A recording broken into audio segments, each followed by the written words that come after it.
வணக்கம் உறவுகளே, எல்லாரும் எப்படி இருக்கீங்க? நல்லா இருக்கீங்களா? நானும் நல்லா இருக்கேங்க. இன்றைக்கி நம்ம பார்க்க போகிறது ஒரு அசத்தலான முட்டை கிரேவி தாங்க பண்ணியிருக்கிறோம். ரொம்ப ரொம்ப டேஸ்ட்டாக இருக்குங்க. சாதத்துக்கு மட்டும் இல்லைங்க, சப்பாத்தி, இட்லி, தோசைன்னு இப்படி எல்லாத்துக்குமே வச்சு சாப்பிட்றதுக்கு ரொம்ப ரொம்ப டேஸ்ட்டாக இருக்குங்க.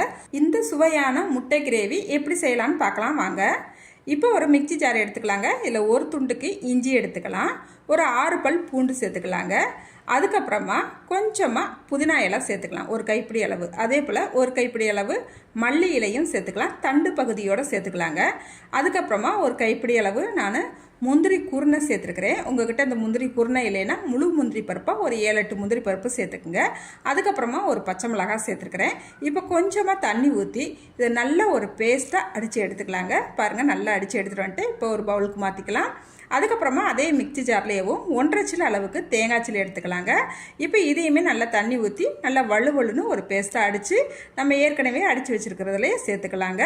இப்போ இது இப்படியே இருக்கட்டும். இப்போ ஒரு கடாய் அடுப்பில் வச்சுக்கலாங்க. இதில் 3 ஸ்பூனுக்கு கடலெண்ணெய் சேர்த்துக்கலாங்க. சேர்த்துட்டு ஒரு 1/4 ஸ்பூன் பெருஞ்சீரகம் சேர்த்துக்கலாம். 3 மீடியம் சைஸ் பல்லாரி வெங்காயத்தை நல்லா பொடிசாக கட் பண்ணி வச்சுருக்கிறேன். இப்போ இதையும் சேர்த்துக்கலாங்க. வெங்காயம் சேர்த்துட்டு அடுப்பு சிம்மில் வச்சுக்கிட்டு இந்த வெங்காயத்தை நல்லா செவந்து வர வரைக்கும் வதக்கிக்கலாங்க.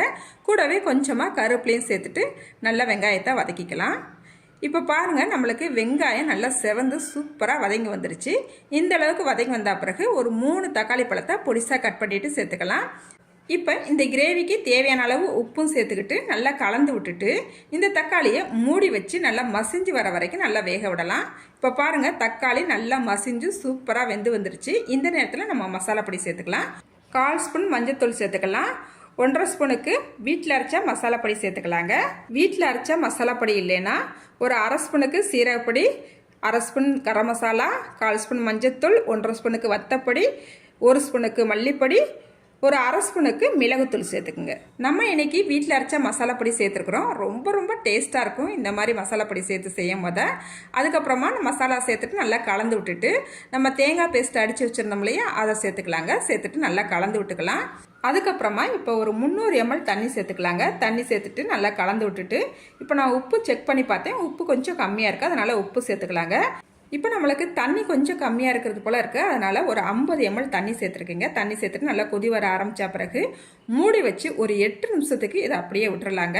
இப்போ 8 நிமிஷத்துக்கு அப்புறம் ஓப்பன் பண்ணியிருக்கிறோம். நல்லா எண்ணெய் பிரிஞ்சு மசாலாவோட பச்சை வாசனைலாம் போய் நம்மளுக்கு இந்த கிரேவி சூப்பராக ரெடி ஆயிடுச்சுங்க. அதுக்கப்புறமா இப்போ ஒரு 4 முட்டையை நல்லா வேக வச்சு தோல் எடுத்துட்டு நல்லா 2 கட் பண்ணி எடுத்து வச்சுருக்கிறேன். இப்போ இந்த முட்டையை நம்ம இந்த கிரேவி கூட சேர்த்துக்கலாங்க. சேர்த்துட்டு இந்த முட்டை மேலே இந்த கிரேவியை லைட்டாக அப்படி எடுத்து ஊற்றிக்கலாங்க. அதுக்கப்புறமா பொடிசாக கட் பண்ணிய மல்லி இலையும் சேர்த்துட்டு ஒரு 2 நிமிஷத்துக்கு மூடி வச்சிடலாங்க. 2 நிமிஷத்துக்கு அப்புறமா ஓப்பன் பண்ணி பார்த்தோம்னா நல்ல கமகமனு செம்ம டேஸ்ட்டாக நம்மளுக்கு இந்த கிரேவி ரெடி ஆயிருங்க. இப்போ நம்மளுக்கு சுவையான முட்டை கிரேவி செம்ம டேஸ்ட்டாக சூப்பராக ரெடி ஆயிடுச்சுங்க. நல்லா சுட சுட சாதத்தோடு சாப்பிடும் போது அவ்வளோ டேஸ்ட்டாக இருக்குங்க.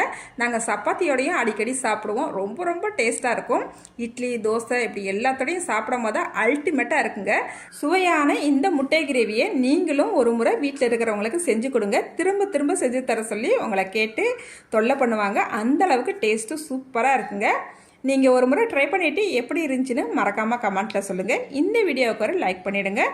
புதுசாக நம்மளோட சேனலை பார்க்குறவங்களா இருந்தால் நம்மளோட சேனலை சப்ஸ்கிரைப் பண்ணால் மறந்துடாதீங்க. அடுத்த ஒரு வீடியோவில் பார்க்கலாங்க.